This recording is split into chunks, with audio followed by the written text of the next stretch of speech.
that you studied at IIM, did it help you in your 8 years at Bristol Core? We were joking. We said, what kind of a stupid company is this? We are talking about software. Why would you interview a musician? I seriously think that was a big mistake, me clearing CAT. My dad has been a farmer. My summer internship was a big fraud. I am born Andhra and bred Telangana. Hyderabad is no different than New York. If you don't know AI, your future is not just at risk, it's gone. It's all made up motive कि हाँ मुझे भी एक manager बनना है, मुझे भी entrepreneur बनना है. You were one of the casualties of AI. It's not a funny question. If you had it, you would be rich. If you didn't have it, you would be kicking yourself. When we go to any manufacturing company, the first thing is projection of demand, what you are going to sell. Boss, your salary is 5,000 and you're living it up, spending 10,000 in rent each month. Figure it out attitude, jugaad attitude is kind of diminishing by the day. You don't come to office for 1 month. And I was shocked. I said, boss, I just graduated engineering vagara, and this guy is saying don't come to office. I said, what do you mean? Everybody has a plan until you get punched in the face. If you continued in Infosys, you would be my boss by now. He got offended. I did not understand I cannot use Mia to a Hindu.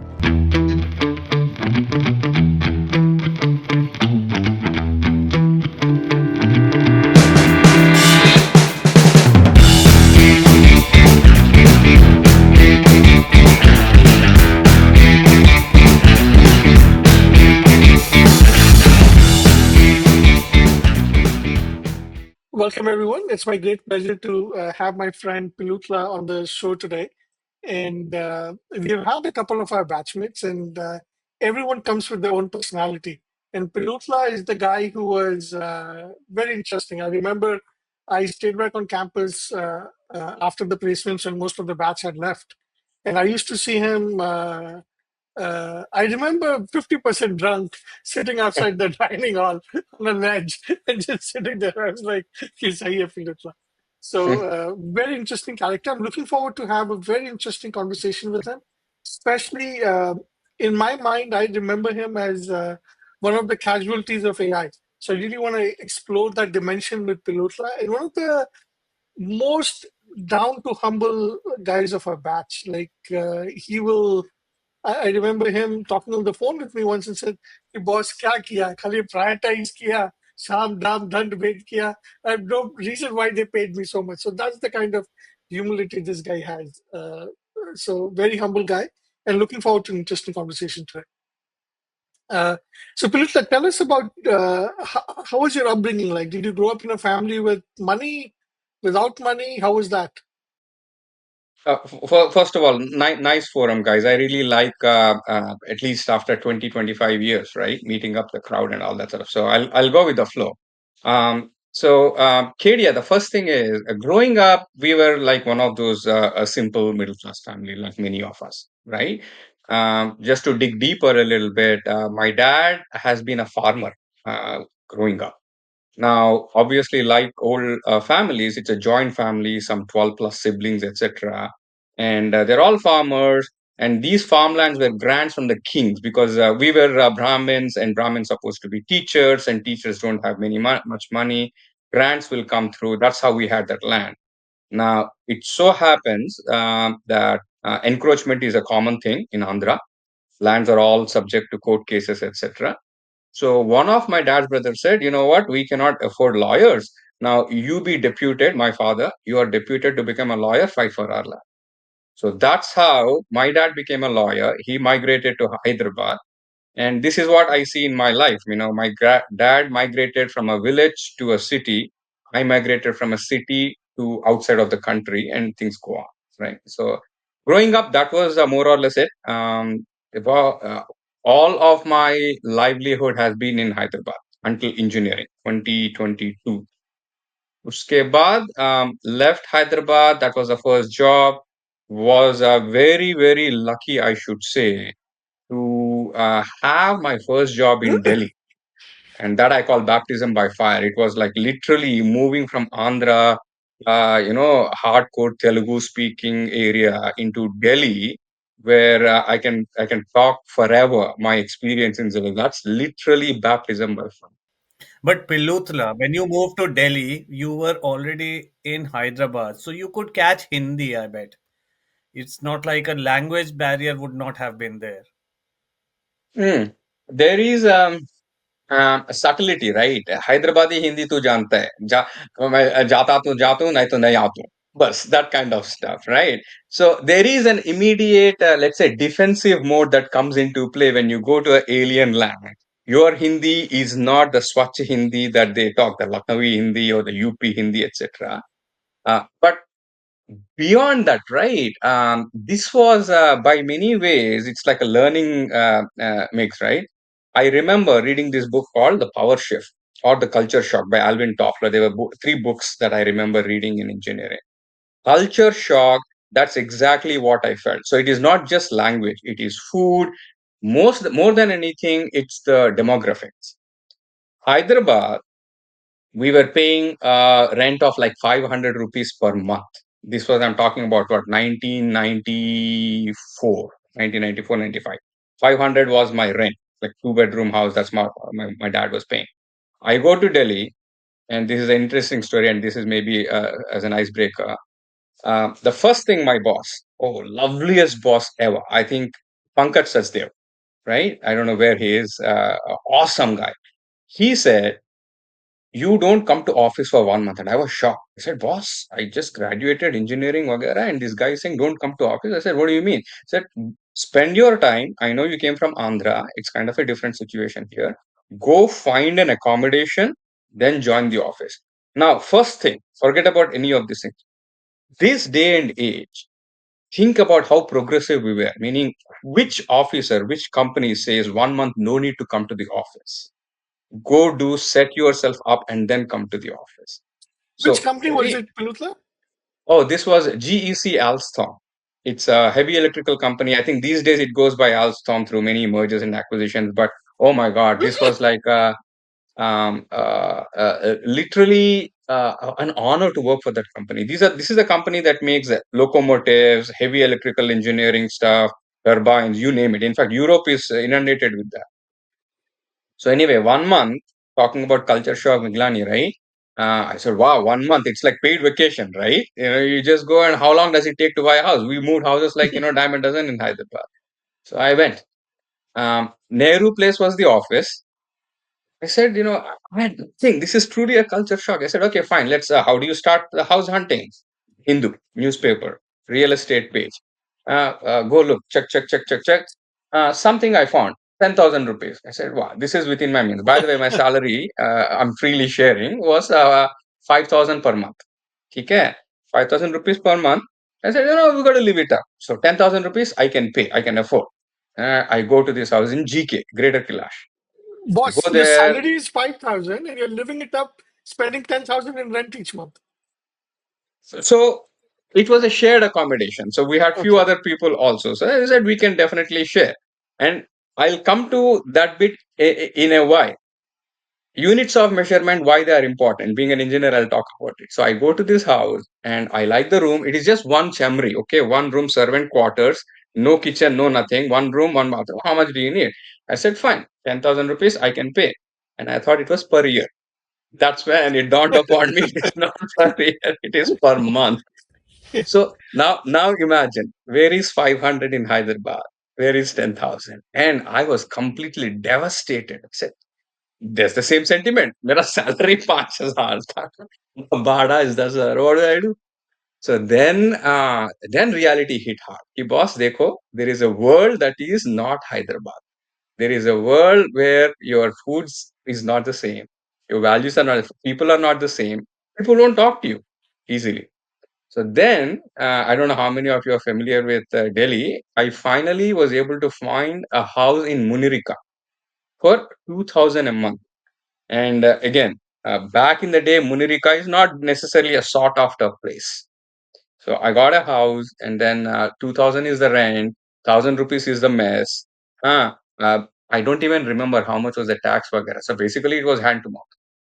So 2 days ago, I was riding high with a light, nice, good chip on my shoulder, graduate from engineering, distinction, this, that, etc. Not IIT, of course, but still my own way, earning 5,000, which is a lot of money, able to spend and able to save.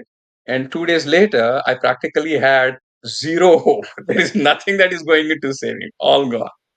So But Pilutla, this is mid 90s, right? You're talking about mid 95, 90s? yes, 94, 95. 95, because rental rates, and even today, Yeah, I mean, I know you're comparing to Hyderabad, and um, so I have seen rentals in Delhi, huh, Bangalore, and Mumbai. huh, And Delhi and Bangalore I wouldn't say I've compared in the 90s, but in the noughties. huh, I've compared Delhi, Bangalore. They're not that different, the rentals.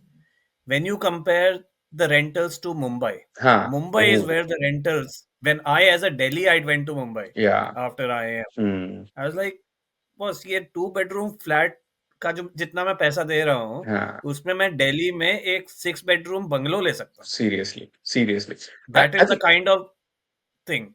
yeah, yeah. I mean, Bombay, in fact, again, coming back to the job, and I'll come back to you, Miglani.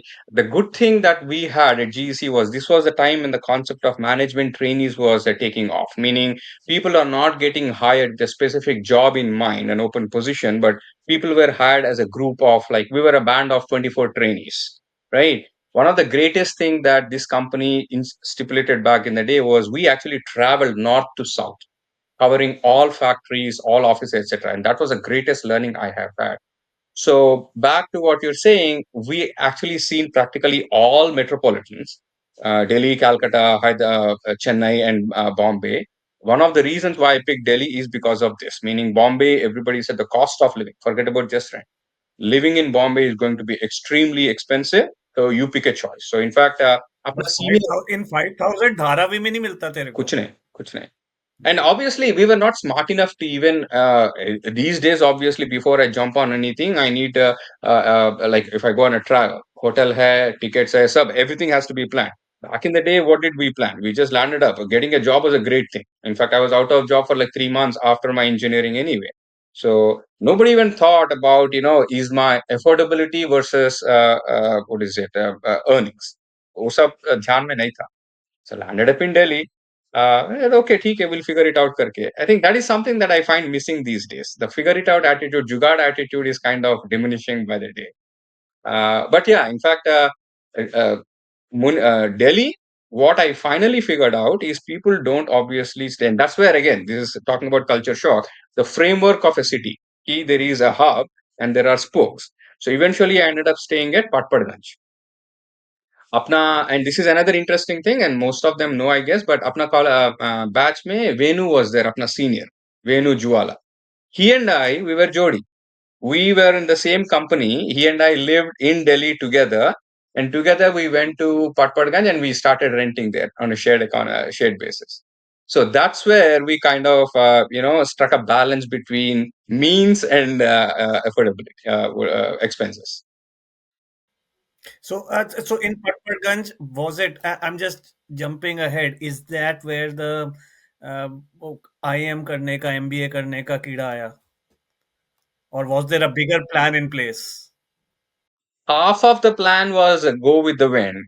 Actually, three parts, right? A third of a plan is just a desire because others are doing. Okay, there is no primary motive. It's all made up motive कि हाँ मुझे भी एक manager बनना है, मुझे भी entrepreneur बनना है. The standard response to IIM interview questions: what do you want to do? I want to set up my own business. Right? At least as far as I knew. So that is part A. Part B was yes. Once I was there, IIM का कीड़ा तभी चढ़ा था. Obviously, we all tried in college and did not succeed in my first try. वगैरह. Uh, but the third is, once we were there at GEC, we could see the progression. We could see what a manager is. And then we were able to discern, acha, there are two things. One is a subject matter expertise, and the second one is how to hone the subject matter and turn things around. Because we used to see the general managers, the CEOs.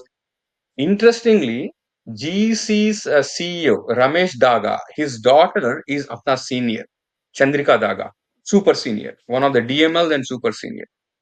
So yeah, I think I would say we did not have TikToks to influence, etc. We had people to influence us a lot more. Yes, and you are absolutely right.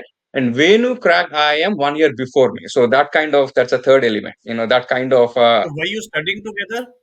At one point, were oh you yeah, preparing together? absolutely. Living and Okay. studying together. We worked together in GEC. We studied together or prep together, initial prep, etc. Venu got IIM. I could not get IIM. I got into Infosys. So I quit GEC and I got into Infosys. I kept Okay. continuing until I got into IIM. So, Shyam, there are two things that I want to talk to you about, which I think is interesting and different from anyone else. One is you said that working for Alstom was a great experience. So I Oh want yeah. to understand that, and and we don't see that in companies. We don't see people remembering companies after 25, 30 years, but you Mm, still remember Alstom, and you talking highly about this company. It is the mm. biggest brand building that this company can do. I'm So telling you. Okay, sorry, go ahead. Yeah. So I want to talk about that, and I'll just tell you the Mm, second topic because I think your mind will need some time to think about it. The mm, second topic mm, I want to address with you is I've recently become friends with people from Hyderabad in Silicon Valley, mm, and I've been mm, told that Andhra has too much casteism. Like mm, caste, the issue of caste is much higher in Andhra than say what I experienced in Calcutta, or than what I mm, experienced in Delhi, or than what I experienced in Bangalore. Yeah, I'm mm. wondering if you can address that topic also. Yeah, the first thing is easy. Second, obviously, is a lot more complex, and I will not profess any wisdom, but I'll share. Yeah, the first thing is, Kedia, I'm telling you, we Indian, this is what hurts me also. We bloody pioneered some of the best practices in the world. 1994, which company thinks about, and let me quickly walk you through the model this company has instituted. I remember every name, Kedia, and in fact, I myself am surprised for that. The HR manager who orchestrated this whole thing. His name is Hussein Seha. I try to keep getting connected with him. He's God. He's the one at GEC Alstom instituted this concept of management training, meaning I will not hire just because I've got an open sales position or an engineer position, etc. Let's go scan India, start hiring people, train them, and then allocate them. It's a demand supply, very simple demand supply. And I think that it's not that 1994 or 95, it's that period I'm saying. I think maybe to do with globalization, the mindset, whatever it is, right? Liberalization, etc. The way they orchestrated is they hired, that was the first, ours was the first batch, by the way. 24 people were hired across multiple campuses. They did not go to IITs. I think they went to tier 2, tier 3, etc. 24 people broken into two groups, 12 each. Group A goes from north to south, group B goes from south to north. 3 months on the road. Okay. So it's a lovely, it's almost like that Mandrake magic eight number. Right? We're like group of 12. Wherever we went, there were three ambassadors waiting for us. 4 persons per car with a driver. So I started my journey from north to south. Day one, we were in Delhi. Oh my God, I still remember Leela Penta. We had our onboarding out there in Leela Penta. I mean, this is like, we are nobodies. We are like just fresh from college. We barely have started to know the word. And we were given a treat by N.K. Bhatia was my general manager. I still can't remember. 30 years ago, N.K. Bhatia. He was there as a GM. Orientation. So we travel and we did nothing for 3 months. Just travel, go see a plant, talk to people, go see a factory, see the production process, blah, blah, blah.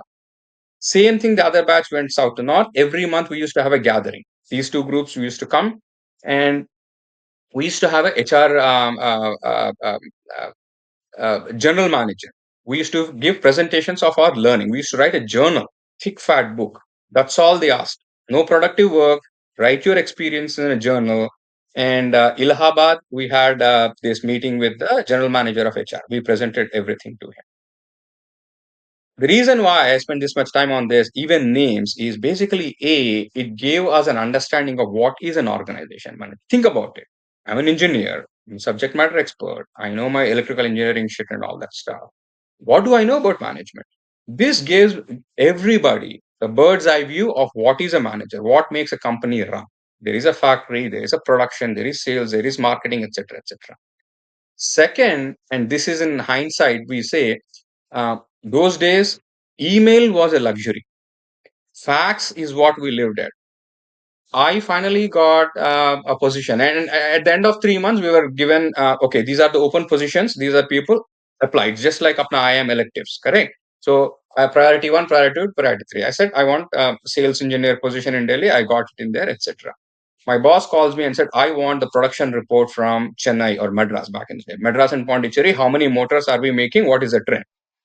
On a in a normal company, it would have taken what? Back in the day, you write an email, not even an email, you write a letter, put it in the mailbox overnight. Back in the day, overnight, you know how expensive it was. It'll go within a week or 2 weeks, you'll get a report. With me in the position, and nobody told us anything. He simply says, can you get me a report of PSI, production, sales, and inventory? I pick up a phone, call my friend in Chennai office, say, hey, look, I'm working in Delhi, and by the way, how are things, etc. By the way, my boss wants this report. Can you just get that from there? 2 days, I got that print format. This day and age, we talk about networking and all that stuff. This is what they did 30 years ago. This built that hygienic network among 24 people. We were scattered now across 4 different offices, regional offices, 8 or 9 different factories. Things were happening at much faster clip, right? And all this because they did not hire locally, they had centrally and then distributed to locally. This practice concept of management trainee, in fact, this is what is hurting me. For example, I'm right now without a job because current hiring I see is purely transactional. Open position, hire.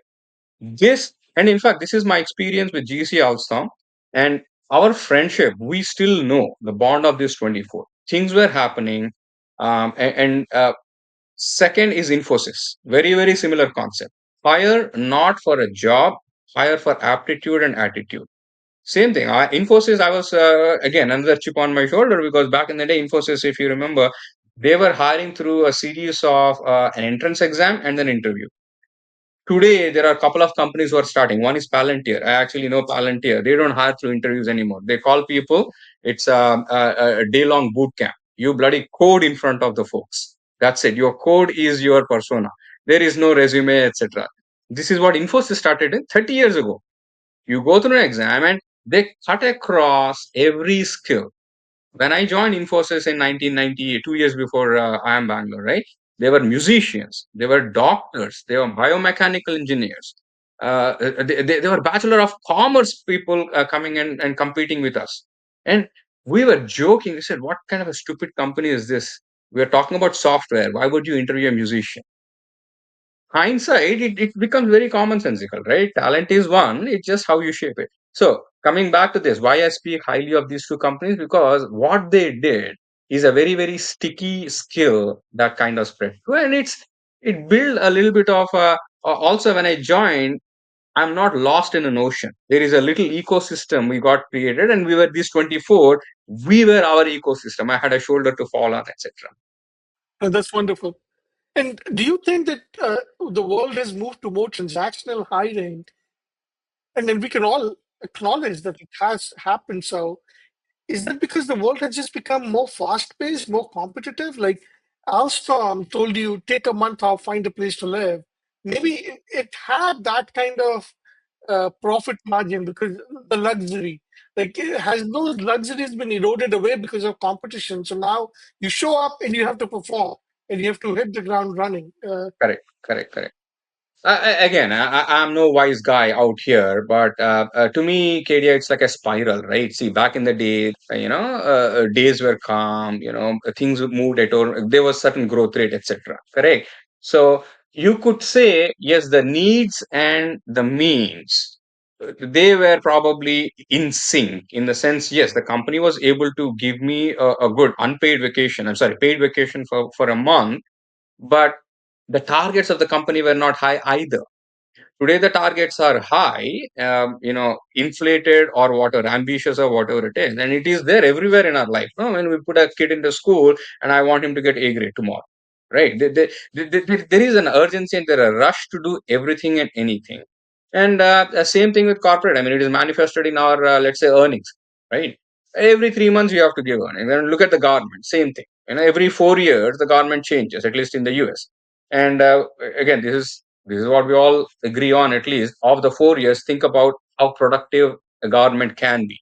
And this is my theory. You chop off 6 months at the entry point, You chop off last 6 months, which are gone into campaign. You fundamentally are left with 3 years, of which there is a bickering. So the meaty stuff, you fundamentally probably have about 24 to 30 months of productive policy making, etc.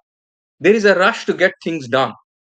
And it's like a cascading spiral. We are establishing our goals and then we're propelling. And uh, so comes the talent hiring. There is no, in fact, there is one statistic. I work for Facebook or slash Meta, and there is a number that these companies quote, FANG companies, churn or turn around. And they're actually, it's not seen as a bad thing when I say 70+% of this company uh, has work experience less than 2 years. That's the high rate of churn. And everybody knows McKinsey, for example, what's the term these big management companies use? It's like grow up or get up or get out, that kind of stuff. So either you perform and you grow or you get out. So you're clearing room for others to join in. At the same time, you are compelled to perform. And I would say probably 80% of the time, the placements are becoming very, very transactional. I have a very clear job. I have a JD. How many times do you get hired without a JD? When I joined Infosys or GEC, obviously I cannot quote history as a precursor of a future, but at that point there is no JD. They said we need people. We have tools to hone them and mold them to suit our needs. We don't know our needs. Needs will emerge.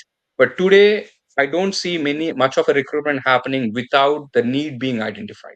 It's once the need comes, then where is the supply? That's where it is going. So, Pilutla, tell me, it's very interesting. You were talking about Infosys. I'm quite curious. Why did you apply? Are you a computer science engineer? No, I'm an electrical engineer, but Right. Infosys at that time was there is an urge to programming, meaning we all through engineering we learn programming, right? So Okay. Infosys Patni Systems, the history of Infosys you all know probably Pune Patni Systems, etc. This is the company that gave what is it glamour to programming, in my opinion. How many people Right. really like programming back in the day? I mean, we did it grudgingly. At least I did it very, very grudgingly. Fortran, Pascal, bloody couldn't even understand. I still remember we were Yeah. supposed to write we had given an algorithm, Gauss-Seidel algorithm, and then we had to write a Fortran program on that. Oh my goodness. Didn't even understand what we were doing, right? But then Infosys make it look sexy. Infosys made programming as a glamorous thing, right? And again, this is surprisingly 30 years ago. And then obviously there is charisma of Narayan Murthy, right? And the company was in news. It was probably the fan company of those days, right? So there were multiple factors, Viglani. So, And so, uh, so you said there was no JD. So then, how did you know they are hiring, and how did you apply? oh, newspaper back in the day. That's what. Where is LinkedIn? Where is Indeed? Vagera. Yeah. Newspaper mein dekho, and word of mouth. This is what I'm saying. I think we Right. we somewhere lost that communication, like what we are doing right now. Talk to people, right? Back in the day, hey, did you know this guy got into Infosys and he's getting 10,000 rupees? That's what, by the way, my salary was. I mean, there obviously is a financial drive too. I was making 5,000 here. Infosys, in Hindu, you would see advertisements saying you want to earn 10,000 or 8,000 per month. Hey, and that's a big jump, no? And imagine back in those days, pre-liberalization, what was our growth rate? Barely about 3 to 4%, correct? Panchvarsh Pranalika and all that stuff. And all of a sudden, you are seeing a salary. In fact, before GEC, my salary, I had a job I had an offer at Sanghi Polyesters, 3,200 rupees. So 3,200 rupees at Sanghi, 5,000 at GEC, prospective 10,000 at Infosys. That's like 3x in 2 years. So you saw this ad, said this is a double salary of my current, so let me go. It's everything. It's, as I said, it's things are not linear. Things are not just one variable, right? It's a multiple thing. There is glamour, and I wanted to learn software, things that I could not do. Let's say in engineering, we had like 4 computers, even if I wanted to learn. Okay, there never was a time. And my friends were writing. I remember they were creating virus programs called the Charchute program. Just to talk about that, back in the day, we had these DOS terminals, right? Windows DOS. In DOS, you would see characters. A friend of mine with me sat in the computer lab. He wrote a program, and when once he hit that executable button, guess what happens? Whatever text is there on the screen, character by character, randomly, it will fall to the bottom and forms a pie. You can do this with simple few lines of code. Hey, there is that the love that this is something beautiful. This is something like mind blowing, right? We didn't look for money, honestly speaking, but eventually we see that also. So this is where I actually go back to what Saurabh of Nadada, right? I think he's the one I remember proposed this orthogonality concept, meaning there is no single variable in anything. It's a complex web. It's multi-variable, multi concept universe. So the same thing. There is a thrill for the subject. There is money, of course, and then there is this glamour. It's a new upcoming. It was a startup back in the day. In our definition, GEC is a 100-year-old company. Infosys was just about gaining traction. I was, I think, 1,500th employee or whatever. So I So took a chance. how long did you stay back at Alstom? Alstom was 2 years. Infosys 2 years, and then I am Bangalore. Got it. And you said that at Facebook, there were only 10 to like 70% of people had been in Facebook for less than 2 years. That's a churn. It's almost So like yeah. that's a like I live in Silicon Valley. I've never heard that statistics before, Oh my God, but that's yeah, it is pretty high, and this to me is the water tank analogy, right? Meaning you're filling from the top, or actually you're filling from the bottom and draining from the top. It's actually that way, meaning there is a core that obviously does not change. You take any of these companies, Google, Facebook, whatever. There is a core that is that fundamentally is the growth engine. But then people on top, they come and go, they come and go, they come and go. And I was one of them too. I mean, I was less than 2 years at Facebook, right? So how much will stick in those 2 years? On the other hand, it's almost like in banking, you have that non-performing asset kind of a concept. So that's it. Fast performer, I need to see roots. Otherwise, it's a mutually appealing agreement. Compounding the whole thing is the whole vesting schedules these companies employ. There is a 4-year vesting schedule, and you know that practically all companies 4 to 5 years or whatever. Company that is smartest out there is Amazon. They have a non-linear vesting schedule. So at least there is almost like an experimentation period. You perform, or the company likes you, you like the company, etc. And then the vesting kind of increases later on. Most other companies like 25, 25, 25, 25. So the problem is after fourth year, what? You will take a big drop in salary and compensation. So you got to jump to another company and do the same routine. It's almost like, again, hate to say this, but like a Ponzi scheme. You go repeat the whole thing on second company and the third company, etc. Uh, So Pilutla, did you have equity options and all this in Infosys in the that's 90s? a funny question you asked, Megza. This is the funniest thing, and even Infosys, It's I not a remember. funny question. If you had it, you would be rich. If you didn't have it, you would be kicking yourself. It's I, as simple as that. I will put a face of a sour grape thing. Okay, full disclaimer. What do I lose out here? Hmm. Funny because again, Infosys also great company, man. Love that company. My boss was Rama Shivaraman. Great lady. Oh my God, she's a killer. So I moved from GC to Infosys, got one chip on my shoulder. I got too many chips on my shoulder, by the way. Okay. I sometimes weigh down by my chips. Um, Infosys never gave up the dream of IIMs, right? So I applied for IIM. I didn't get Ahmedabad. I got all the others. Another chip on my shoulder. Walk into Rama, say, Rama, I'm leaving. Rama says, why are you leaving? This company is doing good. You're doing, and I had good reputation, good performance also at Infosys. She says, no. And I had to come up with some excuse. And I was not bold enough to tell the truth. Because I don't know what the truth is. I don't know why I was going to IIM, honestly. But I had to come up with something convincing enough not to hurt Rama and find my own way, right? Then, no, Rama, I want to go and work in US. Rama said, dude, I'm going to send you to Ann Taylor. Ann Taylor, one of the fashion retailers, right? A big company. I will send you Ann Taylor. I will send you to New York. Okay, you stay there. And then New York is check. Ann Taylor, a good brand is check. What else do you want? Just, no. I don't like software anymore. That was a big lie, big fat lie. I want to do management.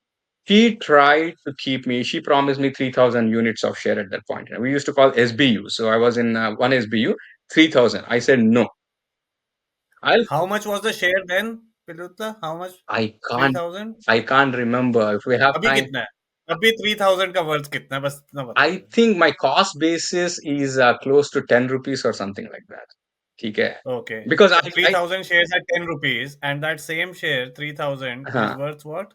oh, to put some numbers, okay, again, there's nothing to hide out here. I will quickly pivot into another topic. Sachin Desai gave me an advice in April.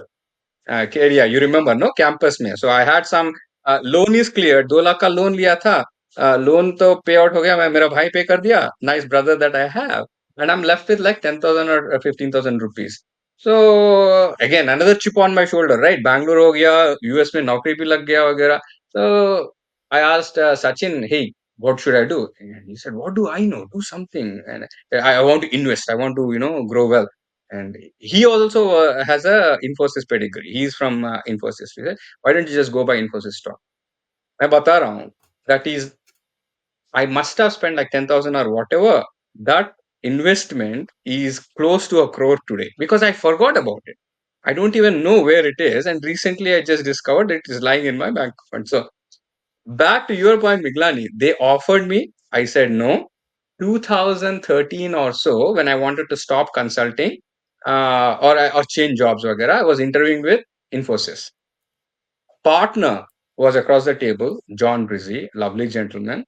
And obviously, I had to use my Infosys chip. I said, John, by the way, I work for Infosys. And he paused and said, you is the stupidest person I've seen in the world. And he said, if you continued Infosys, you would be my boss by now. So yes, people. I mean, same thing with FANG companies, no? Same thing with, let's say, an Nvidia or a Microsoft or an even IBM. Same thing. So this is a big lesson that I've learned. Meaning, Rolling Stone gathers no moss. I think that's kind of true to a large degree. And I think another Yeah, big lesson that I've learned is companies that are growing, they can afford to do a lot. And there's something about winners keep winning. There's correct, something about winners keep winning in our economy that's correct. counterintuitive. But I have grown up to just, hey, if somebody's winning, you just put your money or your time behind that winner.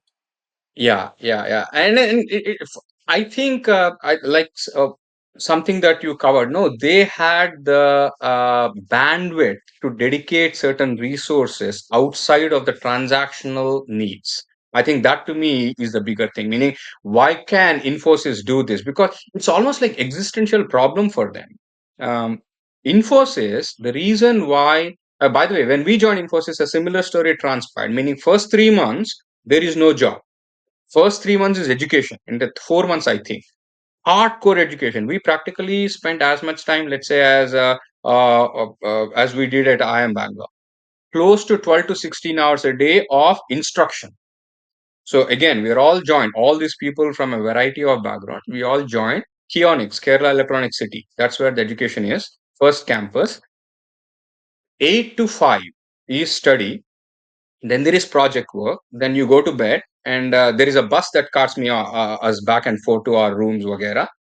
3 months, and then later I got to know the 3 month of instruction that we were given is not just software but computer programming or computer science or whatever, which is equivalent to BS in computers by US standards.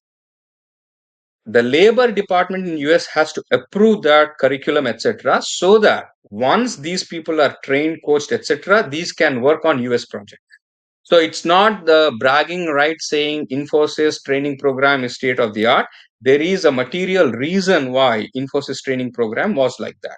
So this is also going back to saying, why did Infosys invest in us? Because it's an existential problem combined with the genius of these people are back in those days. Meaning, No, and I think I I think won't. one Oh, factor we have to look at is that the cost differential was like they were paying huge. you 10% or maybe even Correct. 5% of what they were billing you Correct. out for.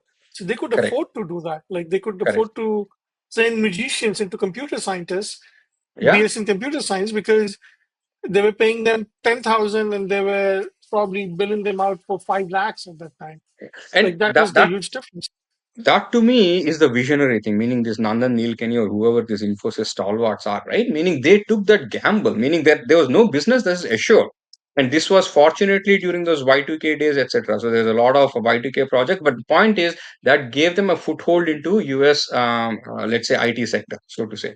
But it is what I probably have to insist is it is not a project or an engagement that is given towards which the people are getting trained. It's almost like one influencing the other. I sense or I smell something, I better be prepared. I think that was a genius back in the day. Uh, So I Pilutla, sure. we talked about two main topics. We talked about Alstom. We talked about your experience with Infosys. We talked about transactional versus more company building approach. Mm, I want to. Do you want to address this Andhra and caste issue, or ah, that's too yes. complicated? It's it's definitely complex because I don't have that many roots in history, and I don't want to step into the pseudoscience or pseudo justification of it. But saying that, right, our little upbringing is going back to, let's say, the Indian system. It all starts with those four classes. What is it? Kshatriya, Vaishya, Sudra, and Brahmin. Correct. So, on the one hand, there definitely is a rationale of a society constructs or whatever it is. Meaning, Kshatriya is a protector, there is a scholar who's teaching, and there is a trader who's generating the economy, and there is a worker person. Uh, Metaphorically, that is how I try to read it. Maybe it is a rationalization from my end. So to me, those are more or less roles, meaning there is a merchant, there is a worker, and there is a scholar, and there is a ruler. That kind of stuff. But this is all romantic idea, right? This is very fine. But deep down, yes, you are absolutely right. There are 170 plus castes out there if you go down at a micro level. Where I have a problem is that is like a fractal, meaning nowhere in the world I see we deviate from that kind of a construct. Meaning north, south, south, north. I was even shocked to see the class system when I was in Delhi, right? And this is a very simple example. I mean, if you want, you can probably censor this now that it is all recorded, right? First thing I go to Delhi, I come from Hyderabad, talking about Hyderabadi Hindi, right? Mia is a common thing.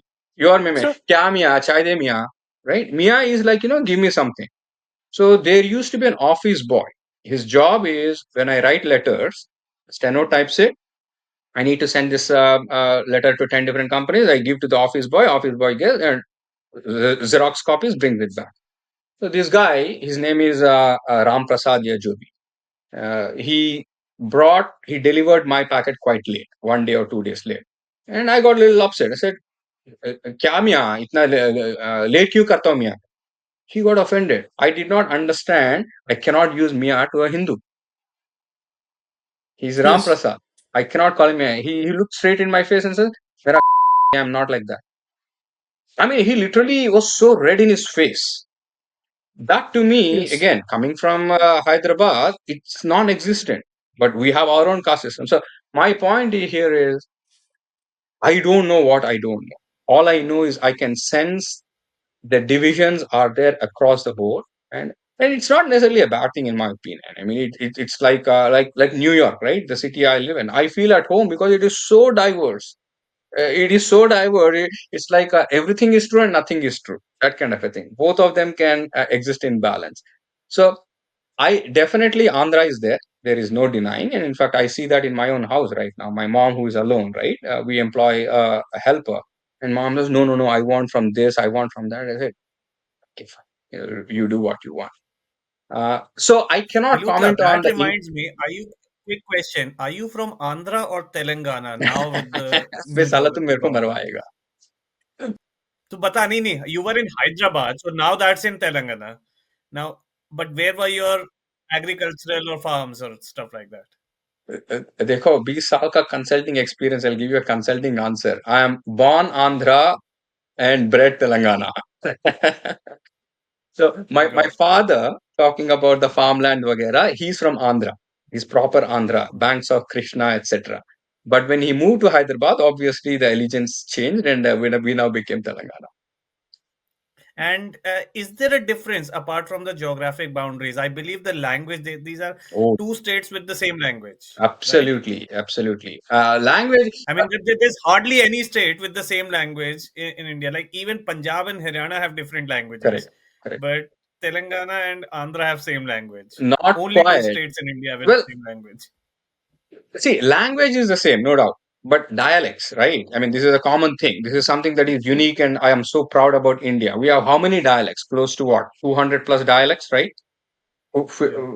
At one point in time, 25 languages. I used to remember the currency note, we used to have each language written out there.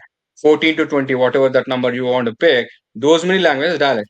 Now, Andhra and Telangana, there is a big fight on not necessarily the language, but pronunciation, meaning, uh, simple example is if American English is Telangana Telugu, British English is Andhra Telugu.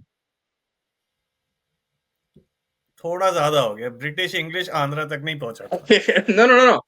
English between, you got what I'm trying to say, right? So Andhra consider them their language to be a little more royal language, a little more closer to, let's say, poetry, poetic language, etc. Whereas Telangana is a little more cross. That's the connotation that they take. It's like a common man's language versus a scholar's language. Same thing. Look at Hindu newspaper. That's a quintessential example. I mean, my father and his generation, they all grew up in Madras presidency, so they used to be very proud of the way they learned the English, etc. That kind of English. I think the next one is Calcutta.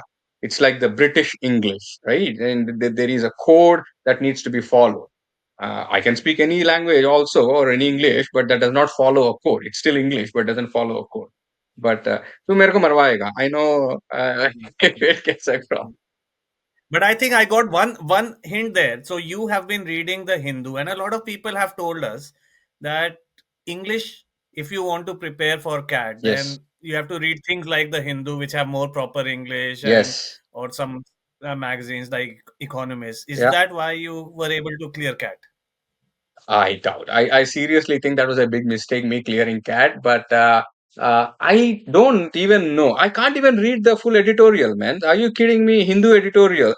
Uh, Much romantic ideas that I had about acquiring knowledge, or quote unquote be polished, etc. Hindu is a tough newspaper for me. But I still used to push myself. I used to read, and I was reading an article. Who's that? Uh, Brave Huxley. Uh, Huxley का एक article था, difference between knowledge and understanding, right? So if reading news Hindu is knowledge, there is zero understanding happening. But we still did it. We still Economic Times, Dalal Street, Hindu. These were the stock things every MBA student had to do. But I remember one person, and this is another interesting thing. Share a very interesting episode of Share during IMB interviews, if I may share. Pun intended. So Bangalore interview the day morning, all of us congregated in our campus, right? Everybody is reading. I'm reading Economic Times. What is the day's headlines, vagera, vagera. And I see, sure, obviously I didn't know who he was. He was, glasses on, and he was scribbling in Hindu newspaper. I said, wow, this guy is like chewing this out. And what is he actually doing? He is actually solving the Hindu crossword, that to the cryptic version. He's not solving, he's not reading a clue and writing. He's literally scribbling, and that's how good he was with the crosswords back in the day. But yeah, back to Hindu. Yeah, I think typically it's like, again, influencing. You read Hindu, so I'll read Hindu. You read ET, I have to read ET, basically. So, Shyam, you have had a very epic career. You worked at some of the marquee companies of our generation. Uh, Last time I met you 2 years ago, you said you were consulting with Google at that time. You worked with Facebook, Infosys, Alstom, like marquee career. I don't know. There are not too many people who have had the kind of experience you've had. Like you said, the Rolling Stone doesn't gather moss, but the Rolling Stone also gets to visit a lot of valleys. So you have visited a lot of companies. But then you also told me a couple of months ago that you felt as if you were one of the casualties of AI. And now, can you share the like what led you to make that statement? Mm, mm. Again, first of all, I think there is a lot of providence and luck. It's not that I wanted to jump from company to company. I think there is a little bit of unrest, which kind of makes me a good consultant. Meaning, we are as consultants generally we get very very bored very very quickly, right? So that bug is always there, and then it kind of cascades from there. But coming to AI, in fact, not just me, I'm in supply chain, right? There is so much that AI is doing at a blink of an eye. I mean, things that we took time, right? I can do that in AI with such swiftness and more importantly, such accuracy. I'll give you a simple example, right? Um, I started my supply chain career as a forecasting person or a forecasting SME. I can talk endlessly about, let's say, first order exponential smoothing based on time series forecasting, etc., etc. Right? You can write thesis on that. That is a black box. When we go to any manufacturing company, the first thing is projection of demand, what you are going to sell. Things start in supply chain planning at that point. Once I know what I'm going to sell, where I'm going to sell, then everything else will follow. Our job as consultants was first to streamline that process, take time, understand your business, etc., and then bring in some of the softwares available out in the market to do that job on an automated basis because it's a skill, it's a subject matter skill, right? Almost for first 15 years, Kedia, this is where our bread and butter was. Meaning, we go like IBM. I was at IBM, right? We take about 2 3 months analyzing the demand patterns, etc. And they say, look, your demand is a seasonal demand, therefore you got to apply these models. Or your demand is a linear plus trend, therefore you got to apply these models. That took time. That took literally about 2 months. Now I can open Copilot, throw in that data, and then it simply says, you know what, not only will it suggest this is the right model, it will project and it will give with confidence intervals. My job that I was doing, let's say, taking about 2 months to actually understand, etc., is gone. Right. So now the expectation is not so much so what is my demand, but what do I do now? How do I service this? So the way I look at it is some of the skills that I acquired over a period of time, which were specialized skills, so to say, have become commoditized, have become repeatable, have become it became its own pattern. Same thing. One of the things that we always talk in supply chain is a fancy term, MEIO, multi-echelon inventory optimization, meaning especially when you're distributed network, what to keep, when, where, how much, etc. And if you don't have the right, appropriate quantity, how do you shape and influence the demand so that you if you cannot meet what they want, you change their behavior to give what you have. You see, this also used to be a lot of art form out there. Both these simple use cases, how to project demand, and in the absence of demand, how do you condition the behavior so that I can sell what I have? Because carrying inventory is a working capital. I don't want to have working capital. I want to minimize my working capital, especially with high cost of capital right now. These two AI can literally solve. So the expectation of our customers or clients, or if you look at, let's say, what is the impact that we are causing in a supply chain, is a lot more than what we traditionally used to do. Everything in the realm of AI can literally do this. And the third one, which is most interesting thing, is tariffs. The current structure. This is a little more localized, I will say, but this is probably a harbinger of things to come. In the sense, so many tariffs. And in fact, interestingly, just today I've read an article in Economist, meaning when there is a tremendous growth somewhere, it is an indication that there are gaps that things are getting addressed. Right? AI is able to identify gaps. So the tremendous growth we are seeing in AI is feeding into how do you manage your cost of service or cost of supply in the world of these complex tariff structure. They are finding loopholes. They are able to circumvent, country A to country B to country C, etc., or recategorize your products, or understand the arbitrage, or find local vendors, etc. So the whole thing that I was trained to do the last 20 25 years is gone. It's a new breed that is right now required. Who The skills that acquired are given. Now we need to overlay with a new brand of skills, and this is where The biggest problem is going to be the efficiency that only time can tell, meaning whatever output an AI based agentic AI or whatever it is, these models can give, um, are they sticky or are they only servicing within this particular kind of what is it controlled band of service? So, so there's a lot of debate that in the next 4 years, white collar jobs will have a lot of pressure, and Hmm. especially the idea that the job that the newcomers used to do will be under a lot of pressure. And I know that you have a child who will be entering the workforce in the near future. Hmm. How are you planning for that? Do you have any specific advice? Oh, Baba, there is no plan. I think at this point, all I've realized is this is where I'll quote Sachin Desai's favorite quote, which is everybody has a plan until you get punched in the face, right? So yes, I have a plan, but I don't know how long it will stay. I'll give a very simple example. Just last year, I think Miglani, and we were there, no? We were all in Yes. September. So one of the things was we were all driving kids to boss. You guys have to learn coding, right? I signed up my kid for that MIT's what's that program? Slack, not Slack. Sorry, not Slack. MIT had a object-oriented coding engine, starts with an S, and then I signed him up for Tinker. Right? This is the programming where you can do robotics and all that stuff. 1 year now, what I'm telling him is coding is gone. I don't need a code, and I'll give you a couple of examples that I was shocked to see myself. Coding is gone. I can ask AI, and this is where I think again no brainer. But Nvidia's chief who was saying coding is passe. My 20 years of skills, which have become passe, is exactly the same thing as coding is passe. Now it is not coding; it's ability to use AI to generate your code. So my success depends on validating what AI has generated in terms of a code and making sure that that sticks.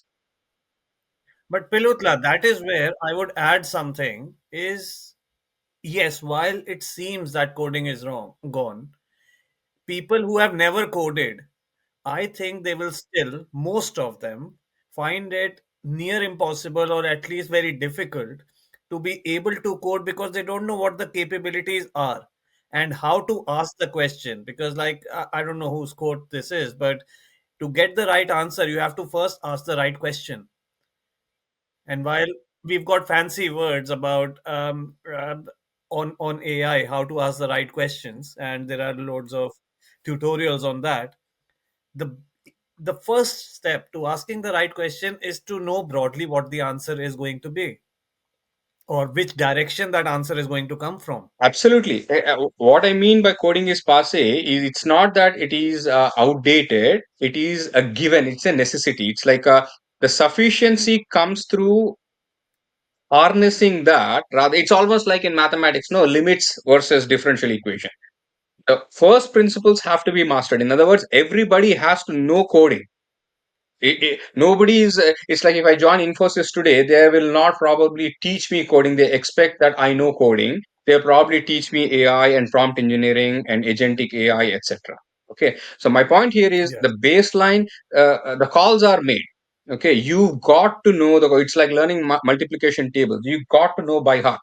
Okay. There is no escape. Yeah, in fact, that is my brother's kids, both of them prime right now in the age of getting into MBS, etc. One of them is in finance. I said, boss, if you don't know AI, your future is not just at risk, it's gone.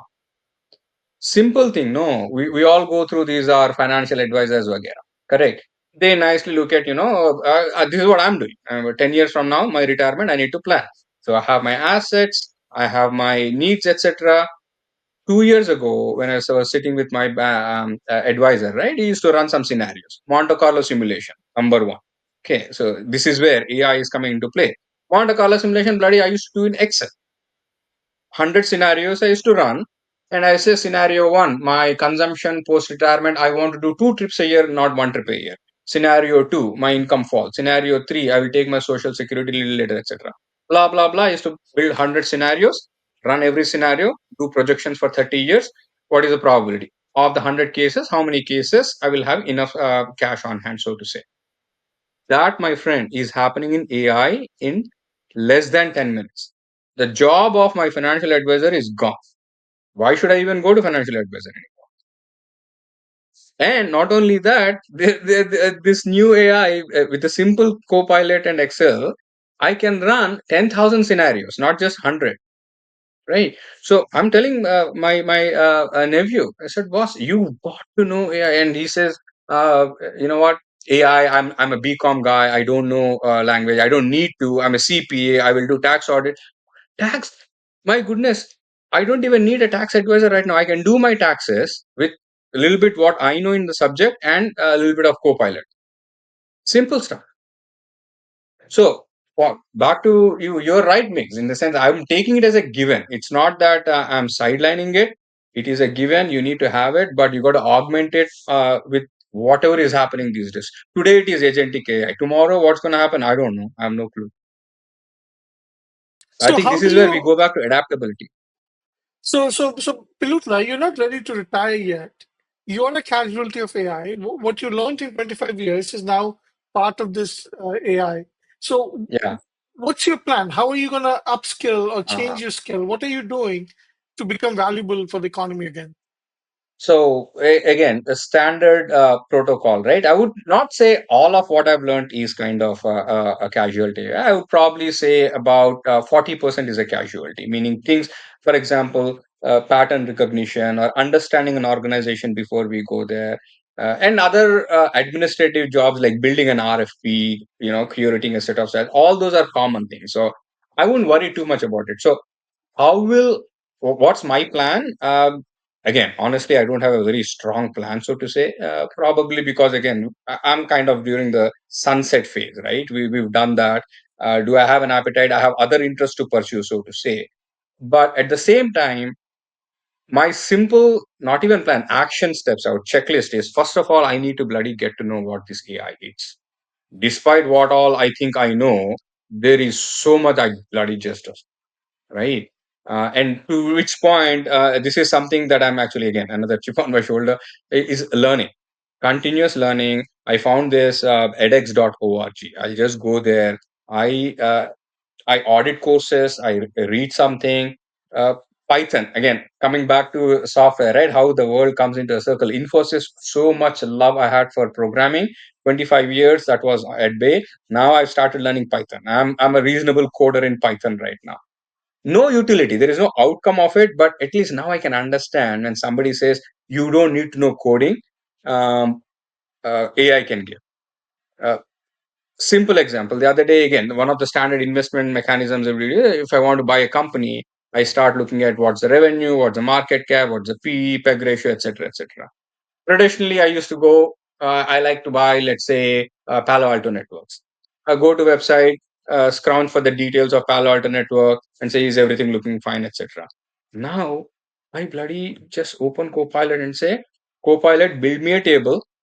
These top 10, I can even be specific, tech sectors, top 10 into AI, generate this table.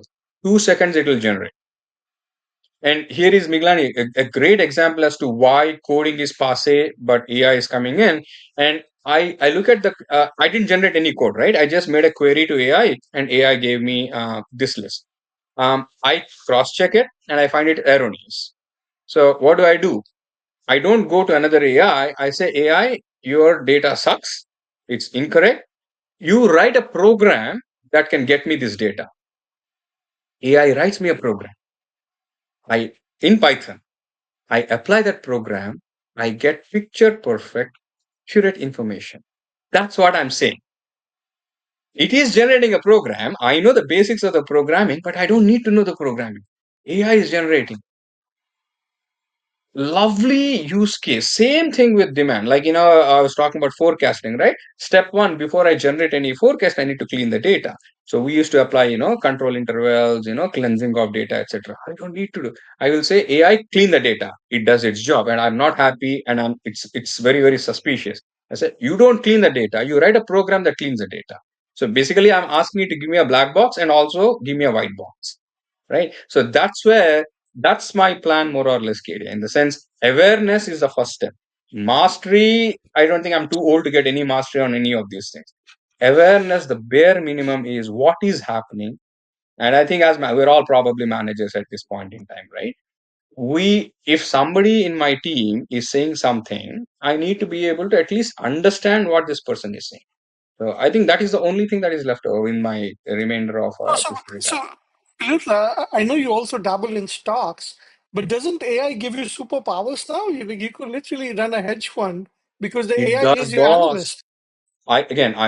I'm investor in my own way, in the sense I'll just take care of my little money, right? But so long we have curiosity, there is the beauty of this day and age is we have tools, things that were beyond reach of a normal person. Like on campus, I had this romantic idea that I want to become a financial guy, run an investment banker, etc. Never happened. I bloody sat in PG Apte's class to understand. Two classes ke baad kuch nahi hua. Because the class was going at such a pace, it's impossible for me to catch up. So derivatives and options were always been an exotic topic, like for many people, and I always liked it and I wanted to learn more. One of the things that I use, and I just dabble with a simple basic calls and puts and all that stuff, right? So one thing that I always was fascinated was this put call parity. Okay, put call parity is another exotic topic. Never got it, and I don't even know how to calculate put call parity. I have all the theoretical knowledge, but I want to take advantage of arbitrage. Is in a way gambling. All I want to do is I want to take arbitrage, make little money. I'm going to a trip in Vegas. I want to make $1,000. How do I do? Either sell a naked put or a covered call, whatever it is. I used to make that money. But then now I go to Copilot and say, boss, based on today's, write a program that looks at this market, and I feed some APIs, vagera, and I said, identify the top 10 PE arbitrage put call parity arbitrage situations. Gives me a list. All I do is now I put my judgment and say, okay, fine. There is a very high arbitrage opportunity in United Health. Just go do it, execute. I think this is something also one of you were referencing, right? The haves will keep on having. I'm able to do it because I have means to these things, either through knowledge or some kind of a seed capital or whatever. People who don't will be lost. I am making, $100 here, $200 there, whatever it is. I have my golf hobby, let's say, not golf, let's say running. I run. I want to buy a new pair of shoe. I need $200. I don't want to waste my money, especially when I don't have income at this point. I want to do a arbitrage, identify arbitrage opportunity. I run this program, I get a list. Things it took me, let's say, a few cases, like 3 nights, etc. A program can do it in 2 seconds. Finance industry is in So, for a big mess. but doesn't that mean that uh, it takes away, it It democratizes, is because you needed a hedge fund with 10 analysts to make $1 billion, but now you with a couple of friends can do the same thing now, yeah? absolutely. And in fact, again, uh, there are so many people on our team, on our batch itself, who obviously are wizards in this area. They can talk. But if you even look at any of these banks, right, that's what they're saying. But I see one problem in the sense.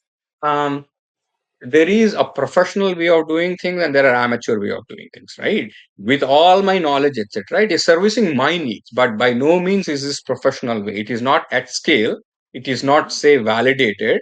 It's like almost saying WhatsApp is an example, correct? It's a non-validated system. Communication can happen on WhatsApp, but it is not validated. But in India, when I go, ICICI Bank, this guy says, sir, I will open your account. Send me your ID or application on WhatsApp. I was shocked. In US, it doesn't happen. In US, WhatsApp is not. I still have a tool, but it is non-validated. So to me, this kind of knowledge, at least that I'm professing, is all non-validated, amateurish knowledge. But to your point, it is democratized. These are the people who will probably go. It's like being a Robin Hood versus, let's say, a Charles Schwab think or swim kind of a thing, right? But yes, you're absolutely right. It is putting tools in the hands of people, but there is also a huge risk of misuse and burning your hands. I'm But that's seeing, where you can even use your AI as a risk manager, right? You could ask your AI to help you create a framework for risk management but for your put call parity arbitrage, and you'd probably make more money than you would do working for someone like else Miglani and says, still have your running hobby. I go back to what Miglani was saying. No, we need to be smart enough to ask the right question, right? Just because it's like the Spider-Man, with great power comes great responsibility. I have power. I don't know the responsibility. There is a very high risk of misusing this. I misused it, lost money. But see, Pilutla, one of the prompts that I use with AI is tell me the question that I'm not even thinking of, and it actually even says uh, the questions that I'm not thinking of, like put a risk management framework in place. Yeah, yeah, yeah, yeah. Yeah, No, I mean yeah. it's a risk. It's knowledge has to be acquired, but at least I think that this is where I go back. Right, for step one, awareness. Let me build a little bit of awareness first. Let me give a professional flavor, and then we can take it further. So do you? Last question before we go back to agenda that we started with. Do you expect to now use these tools to become an entrepreneur and or become your own, like run a one-man company, Yeah. or do you expect to go back to the workforce? Because what I'm hearing in Silicon Valley is that a lot of people will use these tools to become self-sufficient, Mm, and some people will use these tools to run to be as effective as 100 people companies. yeah. Yeah. Again, the probability will be 1 to 100, let's say, meaning 100 people have the same idea, correct? 100 people say, everybody will start with an idea just like that IBM question. What do you want to do? I want to become, run my own business. Standard question, standard answer. Nothing has changed. The same thing applies. Of which serendipity, one person succeeds, that will be your hit ratio, meaning one person builds an app, that will be scaled, it becomes a unicorn, etc. etc. The other 99%, uh, uh, either with intended effort or otherwise, will just fall by the wayside. Where will I be? I don't know. I mean, there is obviously a desire to start a company, but again, to be very honest, Arcadia, too late to the game, I guess. But we'll pick something else up. Makes me enjoy a little more, I guess. So, Pilutla, I've got this dying question in my mind on what next Ah, for you. But then I remind myself that we haven't covered your career journey, which a lot of our viewers are probably waiting for. And so, 2000, you graduated from huh, IIM Bangalore, and 2025, right now, you're on a yeah, career break. So, between these two, between this huh, 25 years, can you summarize what you have done and huh. where you've reached, and why is what we've already tried to answer? Why is AI partly taking away your job? Oh, What have you done? what have I done? That's a loaded question. I don't. So this is what I know now. Obviously, I knew part of this before as you were a classmate with us, but I know a lot more now. You work for 2 years at GEC Alstom. You worked for 2 years at Infosys, gave up a lot of prospective capital and equity, and came to do your MBA. And we had a great 2 years Yeah, of yeah. MBA. Then, what about your summer internship placements and then the 25 years after that? My again, put it bluntly, my summer internship was a big fraud. Okay, it was just Hmm. doing some kind of a survey, sitting in Bangalore, vagera. So it's a wash, right? Which company was Billy it? Moria. So funniest thing Okay. was the project I was supposed to do was friends in management consultancy, because Billy Moria wanted to get into management consultancy. So they kind of drafted me saying, go do some research, figure out what are the services people are willing to pay and get. Okay. So I obviously had a mentor at Billy Moore, a guide or whoever you want to call. We built a questionnaire, the whole series of questionnaire, 30 questionnaire. Basically, I had to reach out to 30 companies over 45 days, more or less one company a day, get responses, synthesize it, and present it back to the board saying, this is the area you need to concentrate, more or less like a micro strategy for the company. Okay. So it didn't take much time, meaning for the scale Billy Moria wanted to operate, nobody wanted to pay for the services other than finance. Okay, come do my accounting. So it was not earth shattering. It was not like working for a Lehman or anything like that. But they did benefit a little bit, at least in terms of not going to where they wanted to go and sticking with the audit that they used to do. Okay, but my summer was fabulous. I had a blast because I used to go run a survey, hang around MG Road, etc. Water holes all over. Koshi's used to be my favorite. Koshi's restaurant. Kingfisher, still remember Miglani. Kingfisher launched a bottle, 330 ml bottle, ice beer or whatever they wanted to call it. I think it was fantastic. I had good time out there. Everything paid for, right? They didn't pay me much in terms of internship, but Expenses were paid, and this was part of it. Don't tell anybody. Um, so summer was almost like a non sequitur. It just happened. But I think what was most exciting to me was going to Germany post campus. So three of us, Saroj, Ashish, and myself. Right. We were these outliers. I don't know if you still remember this Bristol Cone company, which was Kiran Shastri, who was our alumni. He just happened to be having vacation in Bangalore during February. He was a president. He was the Koti of his batch, I think 94 batch or something like that. So he wanted to hire. Obviously, the he couldn't get a seat. So, but I think our place com said He couldn't get a day one, day two in the not day placement one, day two. season. He Is won't that get what you're any saying? slot because 6 months ahead of time, all those slots get booked. No, all the way up to day five. See? So in fact, Right. by policy, they said no, you cannot just show up at the gate and say I want to hire people. It doesn't happen like that. But then, given his he being alumni and he being a president in his batch, etc., they gave him a room saying you sit.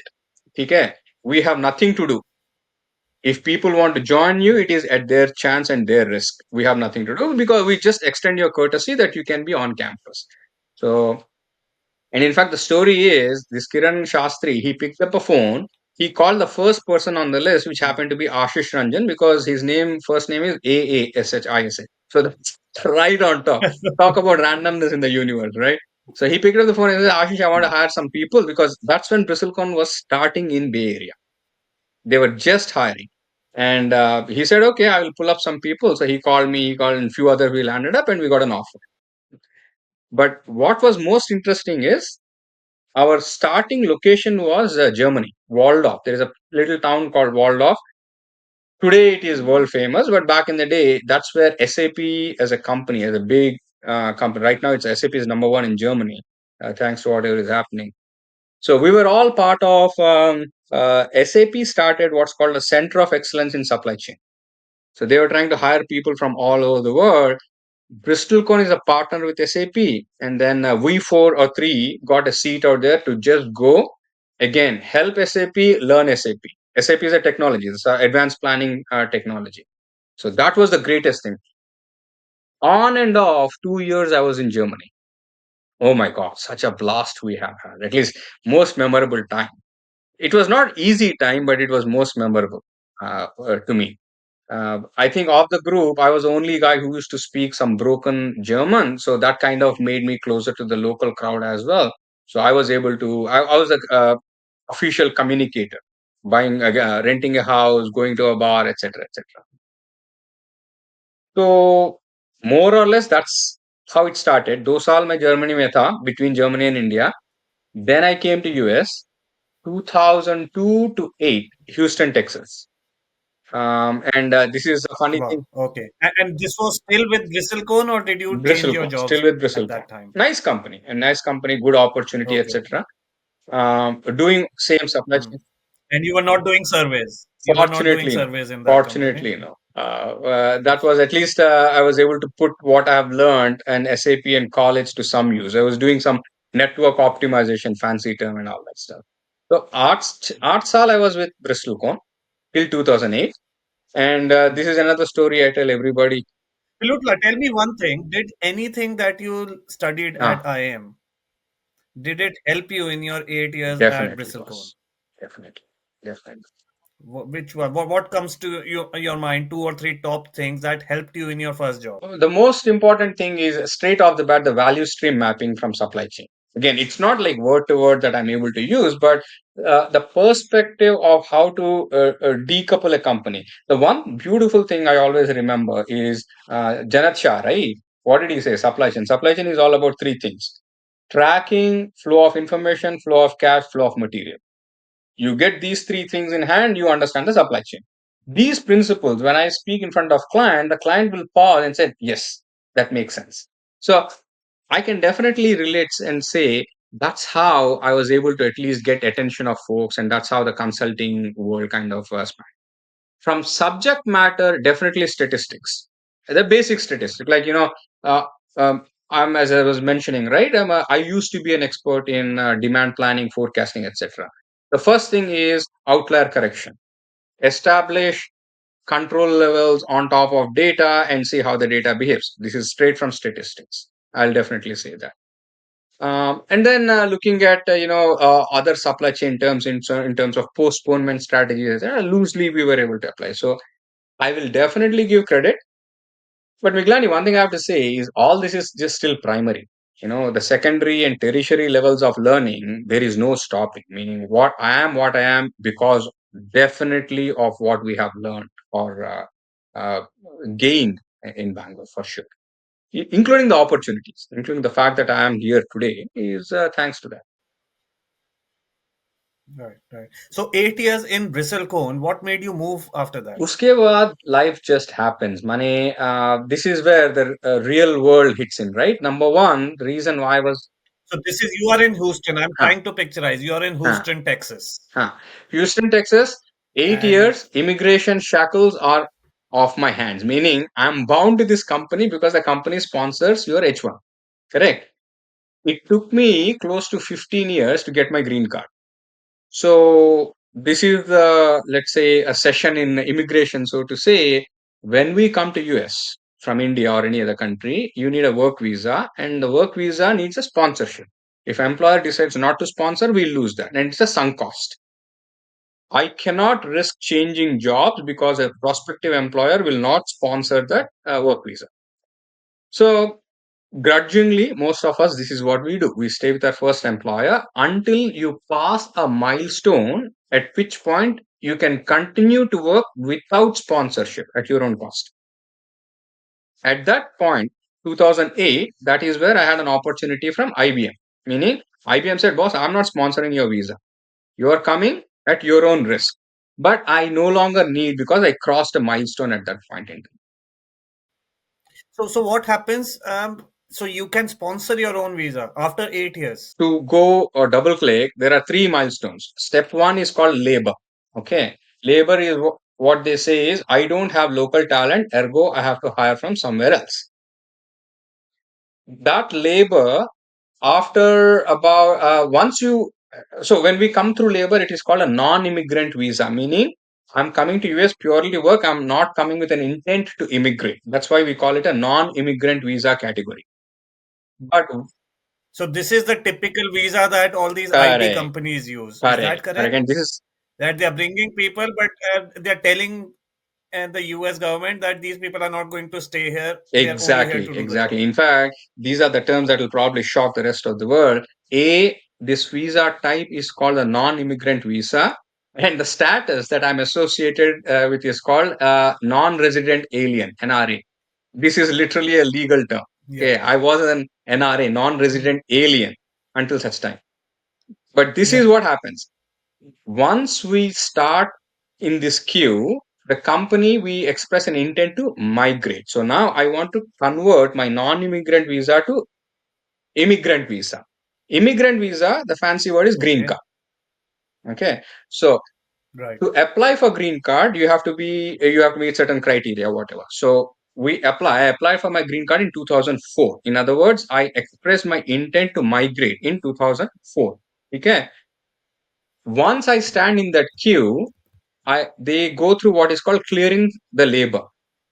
Once that clearance is provided by government, I don't need the immigrant visa anymore. I can sponsor myself. There's no Okay. sponsorship. It's basically you apply application fees from my pocket rather than company's pocket. And any legal work document that they need, I will have to find my lawyer to provide all those. Very simple stuff. 2008 August, I cleared that. So basically, I'm free to seek any employment without sponsorship. IBM knocked on my door. I said, Got "Great it. company. Who will not join IBM?" Right? That was the time when what was that? Deep Blue was beating people at chess and all that stuff. Uh, Joined IBM, and from then on, I used to sponsor my visa every year. I have to renew. Every year, I have to pony up like $1,000, etc., etc. So I was with IBM for Mm-hmm. a few more years. My boss moved from IBM to HCL Axon. So my boss took me with him. So to me, it was almost like a natural progression and sticking with my boss. But were you doing the same job, what you were doing at Bristlecone and then at IBM? Was it the same job? So I would say 70% is the same job in the sense, right? At Bristlecone, I was still a subject matter contained in my little box and all that stuff, meaning I was an expert in supply chain optimization, network optimization. That is what I am good at, and that is what I used to do. When I went to IBM, I did that, but I did a little more of program management. So that's where we started getting exposed to, hey, look, it is not just subject matter expertise that matters. It is not that pot of food that matters, but how do you sell it? What makes it, higher value add, etc., like KDA was asking, right? What makes it shine? So IBM being this was the Price Waterhouse IBM days. Basically, IBM bought Price Waterhouse, and Price Waterhouse has the state of the art process controls mechanisms, etc. So they were building this practice. So we were part of that SAP practice. So I did all of Bristlecone plus at least 20 to 30% more on how do you manage the client expectations, etc. And then so right, why did you move from there? From IBM. So Yeah. IBM, I mean, did you not oh, no, like no, the no. job? Was it not paying well? Because now, so I'll tell you, most Huh, countries, I mean, when huh, you're an alien and when you are desperate for the company yeah, to sponsor, this is my experience. This is experience of everyone in any country, UK, huh, US, you name it. That when the company knows they're correct, sponsoring, then your monetary and promotion prospects are absolutely, limited because they know कि boss ये correct, तो फंसा हुआ है, हमें correct, इसकी जरूरत नहीं है, प्रमोट करने की जरूरत नहीं है, correct. फालतू में पैसे बढ़ाने की जरूरत नहीं है, ये Yeah, छोड़ के yeah, नहीं जाएगा captive, कहीं. captive, captive. Yeah, So absolutely. completely. Again, in fact, that But now in IBM, you're huh, self-sponsored, so they know that yeah, you are not yeah. captive. So then Huh. why did So you leave? this is where a personal, let's say, illusions happen, right? So once I've established myself, again, these are the chips on the shoulder that I will say, right? I had such a fascination towards subject matter when I saw the reality, meaning subject matter just doesn't matter. End of the day, as a consultant, your performance is tied to sales. You sell, you shine. You don't sell, nobody cares about. I mean, it's a necessary. You have to deliver. Delivery is a given. I used to be little more on the delivery side, little less on the sales side. Sales is not my cup of tea. I neither have skill nor interest in any of those things. So now that I'm Hmm. unshackled with this sponsorship, and now that I had a little bit of self confidence, I said, you know what, you don't like me, screw you. I'm going to go somewhere else. This is where the Rolling Stone started happening. Yeah, I don't like you. You don't like me. Good. I'll find Right. something else where my heart is. But that's one again, as I said, just one of the variables. The other variable is my boss, who was a partner at IBM. He joined another company and he said, "Do you want to come join me?" I said, "Okay, fine." To me, beyond a point, it is not a company that matters, and in fact it's a common thing, right? It's the group that matters. It's your boss. It's the little bit of a team that matters a lot. So I kind of moved with my team, so to say. I was with HCL for I call this the binary movement. 8 years Bristol Cone, 4 years IBM, 2 years HCL, and then 1 year after that. So 8-4-2-1 progression, and I can see that in my career easily. 2013, we had our first kid. I said enough. US consulting is nice, but it is a little taxing in the sense, like probably anywhere. We used to be on the road from Monday morning, get back home probably Thursday night. Right? You fundamentally are away from home. And IBM was a fabulous opportunity. I had two major clients out there. One was Heinz Ketchup. In fact, Shobik knows probably. Heinz is one of the major clients I have had, and then there's a medical company called Cardinal. Two big accounts, huge accounts, 2 years. In 2 years, in fact, literally, I was living in a hotel. I never even carried my clothes back and forth. I used to have a suitcase full of clothes. I used to, Thursday morning, I leave the hotel. And I tell the front desk, they know us so well, not just me. We are a gang of like 120 people on the project. Um, 50 Wow. people used to stay in a. 120 people Oh consulting. my God. Okay. To just put things in perspective, at the peak, we had about 450 people on the project. Okay. 450 traveling consultants, of which IBM had about 350. And it was a small town. Name of the town is Dublin, Ohio. And they had like 4 or 5 hotels. 50, 60 people used to stay in a place called Embassy Suites. The hotel staff knew us so well. They knew our interest. In fact, we literally spent Thanksgiving and Christmas with them. We used to write gift cards, we'd get thank you notes to them, and they knew us. So the life of a consultant is, as I said, I never even unpacked or packed. I just carry a backpack Monday morning with my laptop, fly, go directly to a client. Monday evening, I go to the hotel. By the time I reach my hotel, all the clothes are washed, all the clothes are pressed, bed is made, everything. Thursday morning, I leave the hotel. I leave a note, please do the laundry or whatever it is. They do the laundry. Next week again, by the time I reach, my suitcase in another room. All I need to know is which room I'm going to. It's not that I'm keeping the same room. I'll just change the room. But 2 years, it was like that. Little taxing. And I think 2013, 14, when I had our first kid, I said, you know what, let's take a break. Enough of this consulting business. Let's go to the other side now. So that's when I stopped consulting, Hmm. started my own freelancing here in New York. So that was good. But again, that's where again the stone gathered more and more momentum, and I could not stick at one place because after tasting consulting, anything else become monotonous, extremely monotonous. So, for example, I was at a company called Scholastic Books. Great company. Oh my God. Lovely company. Well, they print books for children. What else is not more gratifying than that? Hmm. But then it just barely took about 6, 7 Yeah. months to figure out things go at such a slow pace that, you become restless in your seat, sometimes. Nothing happens. It's a 100-year-old company. I just cannot go and say change your inventory policies or accounting policies because it's hurting your working capital. Just no, we've been doing it for the last 100 years. We'll continue to do the incremental change. It doesn't sit well with some people, at least for me. So that's where I went back and forth. So to sum up the journey, Meg, after HCL, Yeah. started doing the end user roles or corporate roles, and that's where Scholastic is one, Facebook is one, Amazon is another one. Amazon, again, unfortunately, again, we got workforce reduction. That was an unfortunate event, but I would have loved continuing on Amazon. It's a beautiful company. I think something Hmm. that has both scale and technology. I think one of the few companies that can capitalize on the technology to do great things. So that's what it back and forth from. I think they became a little unstable since that time, 2013. So what is since Yeah, 2013 after your yeah, kid yeah, was born? 2013. And then were you spending like 1 year here and 1 year there and More so or less, on? I think it's safe to say nowhere I was there for more than 2 years. So going back to the Facebook example, Kedia, right? That's what happened. End of the day, 2 years. 2 years is the top. So I was there 2 years at more or less 2 years at Scholastic, 2 years at Facebook. Um, then again, job market is so different beyond a point. I mean, you have to acknowledge a little bit of ageism, right? Meaning, again, I'll do the same thing. If I have to hire, I'll probably hire someone fresh from college who's trainable, etc. So I went back to consulting, tried to see if we can re-establish there.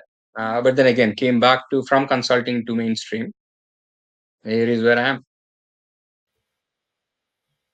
And do you think, Pilutla, that because you spend 1 year, 2 year, 1 year, 2 year in so many jobs, does that make you more attractive for the next hirer, or does it make those people apprehensive? Because there are two ways to look at it.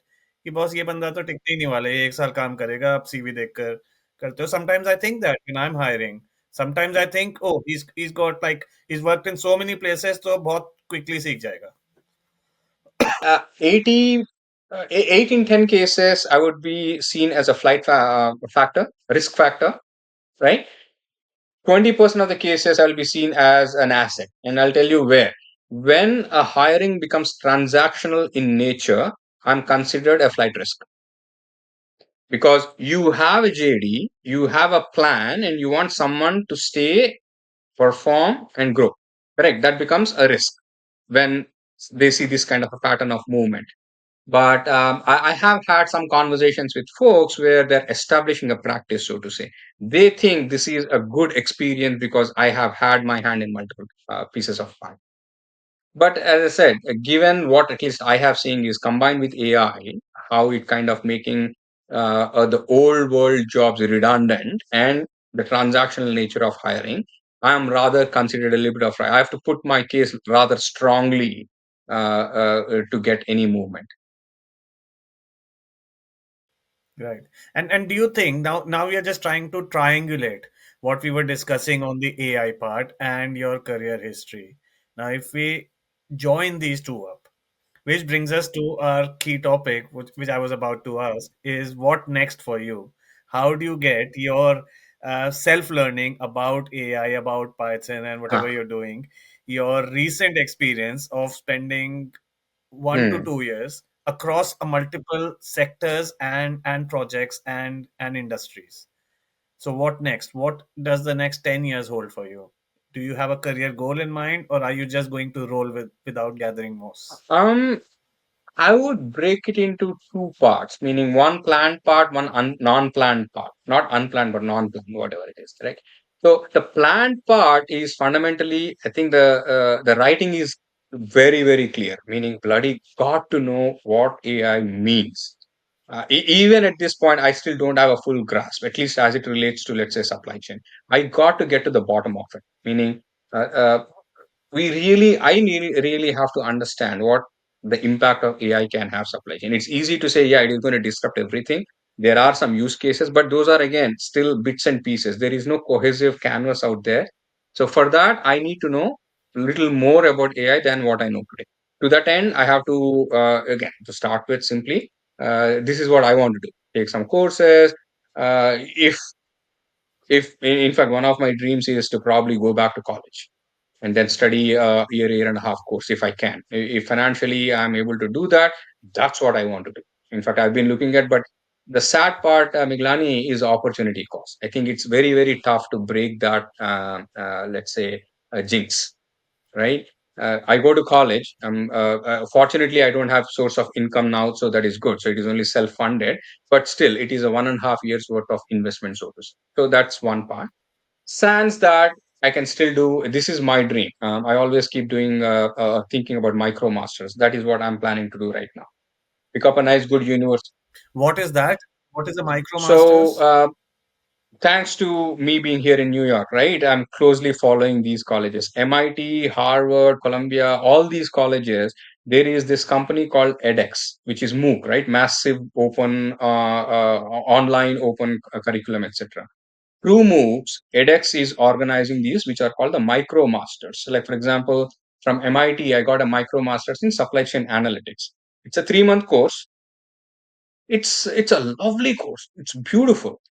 You take that course, close to about 20 hours per week is what you spend. You take an exam, you take exercise, etc. You get a certificate,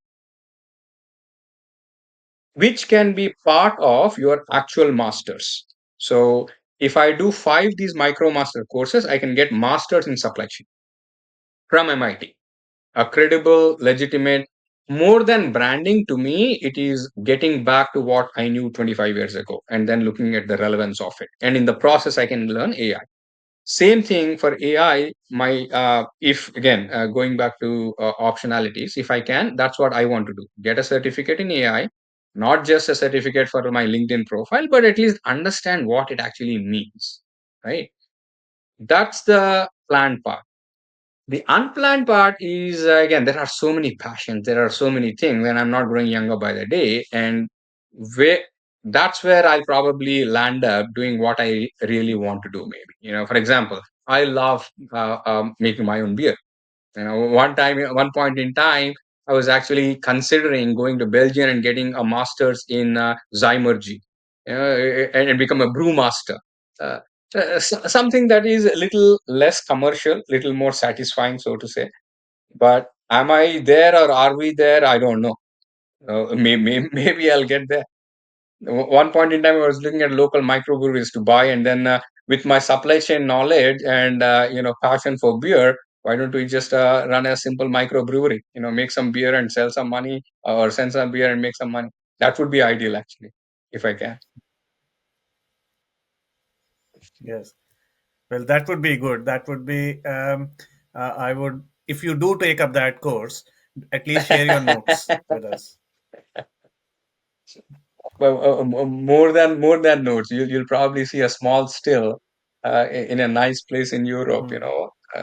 A farm to table, man, farm to table. That's a beautiful concept. If I can, It is. It is. But Pilutla, you were saying you are in New York, and are you in New York City, Manhattan, or do you stay in some suburbs? And tell us a bit about New York life. I visited New York a uh, number of times, but when you're spending 3 days, 2 days, yeah, 4 days here, you never get in how the city works. I've uh, heard a lot, and we've seen in movies, but then movies is yeah. always romantic and sexy. No, New York is a fabulous city. In fact, the funny thing is, when we got married, my wife had a very simple stipulation. There are only two places she wanted to live: either San Francisco or New York. You pick. And Acha, not in Hyderabad. the US. It was in the US. Hyderabad, it is Acha. happening right now. I mean, you find me an opportunity tomorrow morning's flight, I will be in Hmm. Hyderabad. But I think there probably is a simple reason for us to pick New York. It's most diverse. I think there are about 3 or 4 cities in the US like this: San Francisco, Chicago, New York.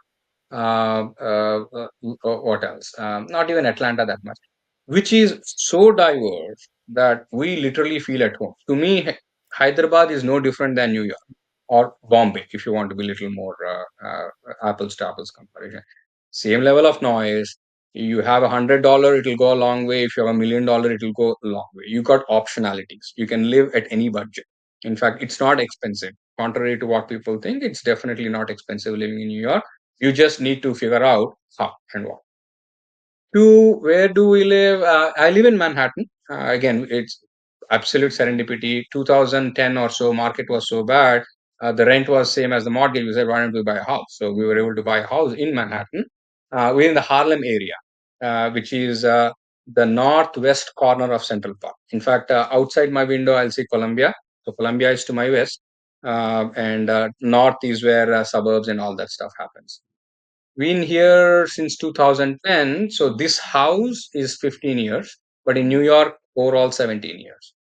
The beauty is, as I said, you feel at home. You literally, you want to make friends, you can make friends. You don't like people like me, you can stay and mind your own business and nobody bothers. I have Central Park in my backyard. That's where I spend most of my time. In fact, this morning I was there. Food wise, oh my God, fabulous food. And you don't need to plan your day out, Miglan. You just step out of the, what do you want to do today? Yeah, there's no planning. You don't need to, call your friend and say, hey, are you there for coming? No, no. You just get out and you go to a place and you just call, I'm here. If you want to come, you come. And everything is walking. Before our kid was born, So how different is it then? How different, because you were yeah, in Houston for a yeah. number of years. Is it chalk and cheese, or is it like does it feel like the same It country? definitely not. Definitely not. In fact, that's another irony of us immigrants. No, when we come here, we only come and see. It's almost like aliens watching us from space, right? When they see Earth, they also only Hmm. see pockets of bright light because of illumination, and they think that is what Earth is. Reality is anything but that. Correct? The Earth is vast. You got oceans, you got water. That's what. When we come as immigrants, we gravitate to these few cities. We have practically. I'm generalizing here. Let me take it back. I have no idea the hinterlands of US. What makes US a US? Hmm. No idea. It's like the antithesis of my understanding. So at least I'm fortunate as a consultant. I traveled and I've seen cities, but mind blowingly, I have friends who have not stepped out of their state. American friends who have not neither had a need nor opportunity to step out of their state. They have no clue what's happening. One time I was driving from Chicago to a place called Decatur, Illinois, a 150-mile stretch. Decatur, Illinois is where there is a company that actually makes these sugar loaf or sugar packets and all. I was driving 100 miles, not a car 20 miles behind me, not a car 20 miles ahead of me. It is barren. But that is the heartland of the US. That's where people live. That's where people vote from, not the suburbs that we are in. So Houston, when I was there, Miglani, I never bought a car, and I used to take a bus to downtown, and people used to be shocked. You take a bus, and they used to whisper, "You take a bus to work? You don't take a bus in Houston. You drive. Hmm. In New York, you don't drive. Yes. You just don't Yes. drive." So my in-laws were visiting us Yes, in yes. Houston, and I said, "There's a Barnes and Nobles." When I'm in the office, I said, "Go walk to Barnes and Nobles," and they asked me, "Where is Barnes and Nobles?" It's like I said, half a kilometer from here or whatever. So they started walking, and they came back and said, "Hey, this city is strange." I said, "Why?" 10 cars stopped, and asked, "Are you lost? Do you want a ride?" Because they were walking to Barnes and Nobles. It's less than half a kilometer, right? That reminds me, this was not in Houston, but nearly 20 Huh, years ago, probably 20 years ago, I had gone on like a huh, 3-day trip to, as part of my corporate thing, to, what's it called in huh, Georgia, huh, Atlanta. And we were in a hotel. We were not supposed to move out, but then we decided that we checked out that there is some nice restaurant which is a 10-minute huh. walk from the place. Like, yeah, take a 10-minute walk, we'll You just don't go. walk. We didn't. Firstly, it was absolutely impossible to somehow cross the road because there aren't Correct, enough places to just cross the road. It was 5 minutes in one direction, and then you have to cross the road correct, and turn correct. right. Like, how will we cross? And somehow we braved the Holy sh! fast cars coming. हम किसी तरह से Indian style हम निकल गए. ठीक है, हाँ, पहुंच तो गए. अच्छा, वहां जाके we had a lot of food and lot हाँ. of beers. अभी वापसी में Oh जोश my ज्यादा आ गया. तो हम चौड़े होकर चल रहे हैं. God. They were like cars who like literally I've heard कि अमेरिका में लोग इतना honk नहीं करते. People Oh were my honking God. at us. But that's when I realized that was my first trip हाँ. as an adult. I was there as a kid, family trips and all that. But as an adult, first time I realized that बिना गाड़ी के you Correct? can't survive in most of these states, except for New York, Yeah, maybe Chicago, maybe one or two other yeah, key yeah. metros. And the other thing, and this is what I was asking you, people think that, at least Mm, in India, people think, अच्छा mm. US में है, right? They think someone in San Francisco, someone in New York, someone in Houston, they have No, similar not lives, at oh my but these are God. very different Huh. places, right? And you were saying that people haven't gone out of that state or their own state, but that is because it's so huge. I mean, the Yeah. way I see it. So last year when I was in San Francisco, KD and I we were meeting up, and then KD, how far is Los Angeles from your place? It Five takes hours, it takes 6 hours? around 6 hours. Yeah, My it God. takes around 6 hours. Yeah. 6 hours. See, San Francisco and Yeah. Los Angeles are not that far in the US geography Yeah. scheme of things. It Yeah. takes 6 hours. Boss, I am in London, which is like is the southern part Huh. of England. I can reach Correct, Scotland in less correct, than 6 hours correct. if I drive. And our roads are not even as wide as America, but I can still reach in 6.5 hours Hmm. maximum after Mm. stops to Scotland. Edinburgh पहुंच सकता हूँ यार मैं. This is a whole country Huh. I've crossed, right? And then you can't even reach in 6 hours. So what's the need, in my So opinion, to couple see couple of beyond? things, right? In fact, two things. Number one of the apartments we used to rent in Houston, there used to be a Walmart. It's like one big complex, and Walmart is just on the outside of the fence. I cannot even walk. It's less than 300 meters, Miglani. I'm not kidding. I have to literally drive. I have to get Hmm. into my car, go around the complex, and then get on the road and drive. I cannot even walk. There is no sidewalk. Okay. So talking about Yes, differences in yes. city, each city has obviously its own characteristic. In fact, I remember we were in Freiburg in Germany, one of our vacation. I love that city. It's beautiful. Wherever you go, there are bikes. There are bike racks. There are bike parking, bike lanes, etc. This country is still not there yet. Sans a few cities. Okay. Second, it is not just different people in different cities have different lifestyle within Manhattan. Let's just take that. This is exactly why I say life is a fractal. Within Manhattan, this side, which is where I live, which is Upper West Side Harlem nexus, right, is fundamentally different from the East Side, which I go to Park Avenue. Park Avenue, that is where your Steve Schwarzman lives. So I cannot simply say I live in Manhattan. Steve Schwarzman lives in Manhattan. Therefore, so Yeah. it's mind blowing. It's very very different. And Hmm. Central Park. I'm on the north end of Central Park. You go to south end of Central Park. The south end is called the Billionaire Row. These are the tallest residential buildings that are coming in. You talk to those people, they say their lifestyle is completely different. So that's what things are so dynamic, and but that does not mean they're expensive. My point here is that meaning we go wherever you go, you definitely can live within your means. And Pilutla, that is a great segue to my last question for today, we started this episode, you were telling us about how the Hyderabad to Delhi rental rates were so different. Now, my impression of New York rental rates, especially Manhattan, is that it is probably one of the highest in the world. They are unaffordable. And when I say unaffordable, it means that you will pay through your nose and all you will get is less than a matchbox to stay in. Is that true? And what is the kind of rental rates for our viewers? Can you help us understand? Kitna milta hai? 1,000 square feet was the smallest place I've stayed. It was a two-bedroom flat in Mumbai, which coming from Delhi, I thought कि boss इतने छोटे घर में कैसे रह सकते हो 1,000 square feet Let's two use that bedroom as a में. marker. So Let's both yeah, use. so 1,000 square feet flat Manhattan में So कितने का है? before I share, you tell me when it was and how much was it in Bombay. At that time, in Bombay, I can tell you from 25 years ago or 23 years So ago. 23 years. I don't know the current Bombay. Bombay has increased a अच्छा lot by ठीक है then. I mean, ठीक है. this So is it's very dated. okay, okay. So if I rent my place, which is a little over 1,000 square feet, two bedroom, two bath, etc., I get probably $5,000. Okay. So this is the Harlem area. Two bedroom, two bath, and tell me, will it be 1,000 square feet or will it be more like six A hundred thousand, square a feet? little more than thousand. Okay, 1,100 Okay, kind of a area. That is my current apartment. so $5,000 5,000 per per month. month. Okay. Now, Okay, so you don't remember your 2,000 rupees Delhi place? boss,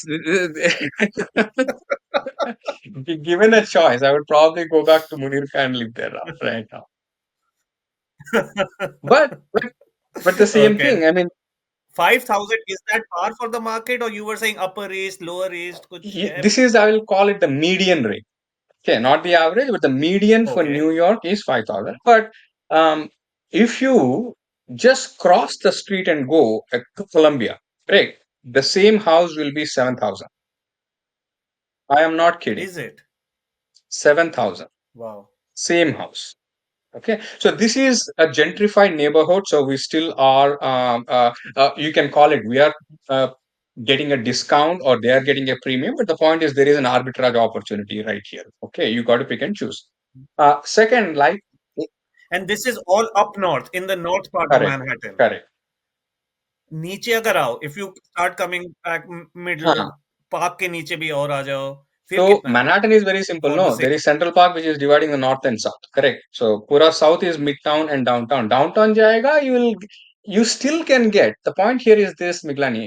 Interestingly, I can get a two-bedroom house for 6,000. I can get a two-bedroom for 12,000. It depends on the quality a little bit. In other words, walk up, for example. So this is now we are talking about a little more subtlety of New York, which is pre-war versus post-war. Pre-war buildings, when there were no fire codes, etc., the fire escapes, there is no elevator in the building and the fire escapes were not there. So those buildings, now you would actually, when you walk in New York, you will see stairs outside of the building, metal staircases. Those are pre-war. If I pick up pre-war, I'll probably pay 6,000 in the midtown or lower parts. Two bedroom. And a two bedroom can be 800 square feet also. So those stairs are the only stairs? I thought they were fire escapes. We've seen them in so many TV shows. That's a fire escape, but it's called the walk up, meaning inside the building there is no elevator. You walk up all the four stairs. Okay, so the pre-war buildings are limited to four floors. Okay, one, two, three, four. There is no ground. One, two, three, four, four, four, or maybe one more, five floors. And the stipulation was you don't need a fire escape for pre-war, but you need to have an elevator if it goes more than five. So in a pre-war building, because you got to walk up and down, there is no doorman, etc., it costs little less. The same area, if you have a modern building, it can cost anywhere between 10 to 12, a two-bedroom house. For example, Hudson, along the riverside Hudson, which is one of the sought after areas, you get fantastic views of the river and all that stuff, easily 10 grand a month, 1,000 square feet. And is it true, Pilutla, that a lot of people, especially Indians, who work in New York, in Manhattan, they don't stay in Manhattan at all. They just go across the river to New Jersey. In fact, that's where we have some pockets. Doesn't mean it's necessarily cheap. There are a couple of places. One is Edison, New Jersey. One is I forgot the name. These are where the wealthy folks or a little more well-off folks will stay. It's a fancy house. I mean, you got New Jersey is it's called the Garden State. It's beautiful. The landscaping and all is fabulous. However, that's where they gravitate. They just move, and then Short Hills, New Jersey is one of the area. Fancy houses, real fan, almost like the Northwood houses that I saw in London. So is it very much like then and that okay, I can't stay in a two-bedroom flat anymore. I've got family, so let's go to a five-bedroom house. Partly that, and partly value for money consciousness of our Indian mindset, which is I'm bloody paying 10,000 here. For 10,000, I can buy a house which is $1 million today. Mortgage wise, it will be the same. And for that, what am I getting? In fact, that's what we are contemplating. If I move up north, I can get a 1 acre lot of which the house would be close to 3,000 square feet and my mortgage would be 10,000 a month. Okay. And what do I get? My own backyard, my own grill, my own, let's say, den, game room, whatever it is. 3,000 square feet is a lot. 3 times my house, right? But you won't get the vibrancy of the New York City. I don't think Pilutla. Uh, yeah, I moved from suburbs to the city because I just missed the vibrancy. So that is what it is. The value of non-planning is what I call it. Meaning, in fact, we were just discussing. I just want to go out and have a beer. I can just step out. There is a Yes, place called Ellington, which is right by the river. I can aram se sit. That's my backyard. I mean, I'm paying through my taxes. My point, KDI, is this: in the long run, it all is the same. You live in Queens, you live here. It's fundamentally the same, right? Um, I'll give you a simple example. New Houston, I was living. Guess my rent, $450 per month.